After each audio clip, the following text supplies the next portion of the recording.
Guys, welcome to my YouTube channel. അപ്പോൾ നമ്മൾ ഇന്ന് ചെയ്യാൻ പോകുന്നത് ഒരു വർക്കിംഗ് ഡേ ഇൻ മൈ ലൈഫാണ്.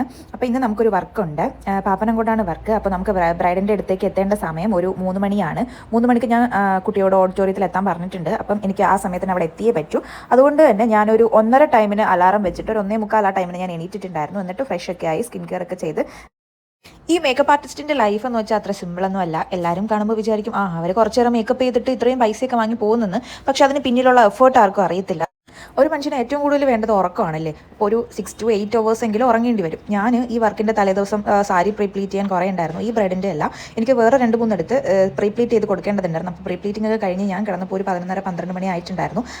അത് കഴിഞ്ഞിട്ടാണ് ഞാൻ ഈ 1:45 എഴുന്നേറ്റ് എല്ലാം പാക്കൊക്കെ ചെയ്ത് എല്ലാം ഉണ്ടോ എന്നൊക്കെ ഒന്ന് ഉറപ്പ് വരുത്തിയതിന് ശേഷം നമ്മൾ വീണ്ടും അടുത്ത സ്ഥലത്തേക്ക് പോകുന്നത്. അപ്പോൾ എല്ലാവർക്കും വിചാരിക്കും ഇതൊക്കെ തലേ ദിവസം ചെയ്തിട്ട് നേരത്തെ ചെയ്തിട്ട് കിടന്നുകൂടെയെന്ന്. നമ്മൾ തലേ ദിവസം ഒരു വർക്ക് കഴിഞ്ഞ് വരുന്നത് തന്നെ ഒരു 5 മണി 6 മണി ആ ടൈമൊക്കെ ആവും. പിന്നെ എനിക്കൊരു ഷോപ്പും കൂടെ ഉണ്ട്. അപ്പോൾ ഷോപ്പിലെ പണിയൊക്കെ കഴിഞ്ഞിട്ട് വീട്ടിലെത്തുമ്പോൾ നല്ല ലേറ്റ് ആവും. പിന്നെ ഈ ബ്രഷൊക്കെ തലേ ദിവസത്തെ വർക്കൊക്കെ കഴിഞ്ഞ് ബ്രഷൊക്കെ ഒന്ന് വാഷ് ചെയ്ത് അത് ഡ്രൈ ചെയ്ത് ഉണക്കി എല്ലാം വെക്കുമ്പോഴത്തേക്കും ഒരുപാട് സമയമാവും. പിന്നെ നമുക്കത് പിന്നീട് അത് റെഡിയായി വെക്കാനുള്ളൊരു ഹെൽത്ത് നമുക്ക് കാണത്തില്ല.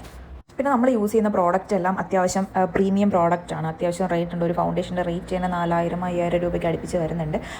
അതുപോലെ തന്നെ എല്ലാ ജോലിക്കും അതിൻ്റേതായ ഒരു കഷ്ടപ്പാടുണ്ട്. അത് നിങ്ങൾ മനസ്സിലാക്കണം. ഞാനത് എല്ലാവരോടും കൂടി പറയുന്നതല്ല, എങ്കിലും ചിലർക്ക് മേക്കപ്പ് ആർട്ടിസ്റ്റിൻ്റെ ജോലി അവർ കുറച്ച് ചായം വാരി തേച്ചിട്ട് പോകണതിന് ഇത്രയും പൈസയാണോ എന്നൊക്കെ ചിന്തിക്കുന്ന കുറച്ച് ആൾക്കാരുണ്ട് നമുക്കിടയിൽ.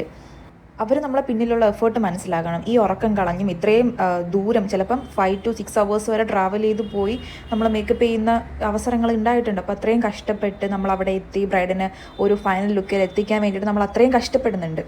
ഞാൻ എപ്പോഴും ഇമ്പോർട്ടൻ്റ് കൊടുക്കുന്നത് നമ്മൾ ലാസ്റ്റ് ഒരുക്കി കഴിഞ്ഞതിന് ശേഷം ബ്രൈഡിൻ്റെ ആ ഒരു ഹാപ്പി ഫേസ് ഉണ്ടല്ലോ, അതാണ് ഞാൻ എപ്പോഴും.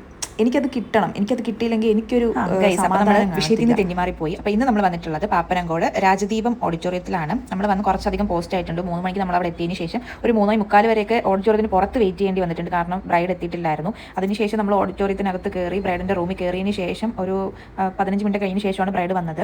അങ്ങനെ ബ്രൈഡ് വന്ന ഉടൻ തന്നെ നമ്മൾ മേക്കപ്പ് സ്റ്റാർട്ട് ചെയ്തിട്ടുണ്ടായിരുന്നു. സാരി ഡ്രൈപ്പിംഗ് ഒക്കെ കഴിഞ്ഞിട്ട് ഐ മേക്കപ്പ് ഒക്കെ ചെയ്തിട്ടാണ് ഞാൻ ചിലപ്പോൾ ചില സമയം പോലെ ഇരിക്കും കേട്ടോ. ചിലപ്പോൾ സമയമുള്ളപ്പോൾ നമ്മൾ ഐ മേക്കപ്പ് കഴിഞ്ഞതിന് ശേഷമാണ് ഫേസ് ഫുൾ മേക്കപ്പ് ചെയ്യുന്നത്. കണ്ണ് നന്നായിട്ട് ഹൈലൈറ്റ് ചെയ്യണമെന്ന് പറഞ്ഞിട്ടായിരുന്നു. അപ്പോൾ നമ്മളൊരു ഗ്രീൻ കളർ ഫ്രഷ് ലുക്കിൻ്റെ ഗ്രീൻ കളർ ലെൻസാണ് കൊടുത്തിട്ടുള്ളത്. ലെൻസും കൊടുത്ത് ഒരു സ്മോക്കി പോലെ ഒന്ന് കൊടുത്തതിന് ശേഷം ഗോൾഡും പിങ്കും മിക്സ് ചെയ്തിട്ടാണ് നമ്മൾ ഐ ഷാഡോ കൊടുത്തിട്ടുള്ളത്. അങ്ങനെ നമ്മുടെ ഫേസ് മേക്കപ്പ് കഴിഞ്ഞതിന് ശേഷം നമ്മൾ ഹെയറിലോട്ട് പോയിട്ടുണ്ടായിരുന്നു. ഒരുപാട് ഹെയർ സ്റ്റൈലൊക്കെ നമ്മൾ ട്രൈ ചെയ്ത് നോക്കി. അതിനുശേഷം നമ്മൾ ഒരു ഹെയർ സ്റ്റൈൽ ഫിക്സ് ചെയ്തിട്ടുണ്ടായിരുന്നു. ഈ ബ്രൈഡ് എന്നെ ബുക്ക് ചെയ്തപ്പോൾ തന്നെ ആ കുട്ടിക്ക് ഭയങ്കര ടെൻഷനായിരുന്നു. എങ്ങനെ ഇരിക്കും ലാസ്റ്റ് ലുക്ക്, എങ്ങനെ ഇരിക്കും എൻ്റെ അടുത്ത് എപ്പോഴും മെസ്സേജ് ചോദിക്കും. അപ്പോൾ എന്നെ ബുക്ക് ചെയ്യുന്ന ബ്രൈഡ്സിനോട് എനിക്ക് ഒന്നേ പറയാനുള്ളൂ, നിങ്ങൾ ഭയങ്കര കൂളായിട്ട് എൻ്റെ മുന്നിൽ വന്നിരിക്കുക. നിങ്ങൾ ടെൻഷൻ അടിച്ചിരിക്കുമ്പം എനിക്കും ടെൻഷനാവും. അപ്പം നമ്മുടെ ബ്രൈഡിൻ്റെ ലാസ്റ്റ് ലുക്ക് നമുക്ക് കാണാം.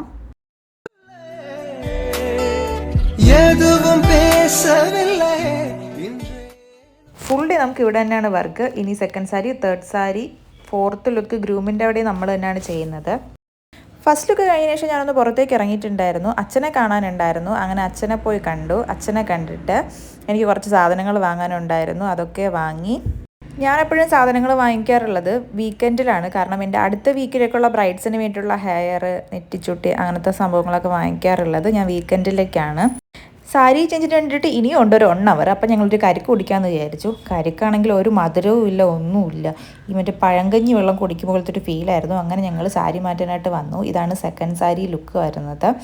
സമയം തീരെ ഇല്ലായിരുന്നു, എല്ലാം ഹറിബറി ആയിരുന്നു. സെക്കൻഡ് സാരി ലുക്ക് കഴിഞ്ഞിട്ട് ഉടനെ തന്നെ തേർഡ് സാരി ലുക്ക് മാറാനായിട്ട് വന്നിട്ടുണ്ടായിരുന്നു. പിന്നെ എല്ലാം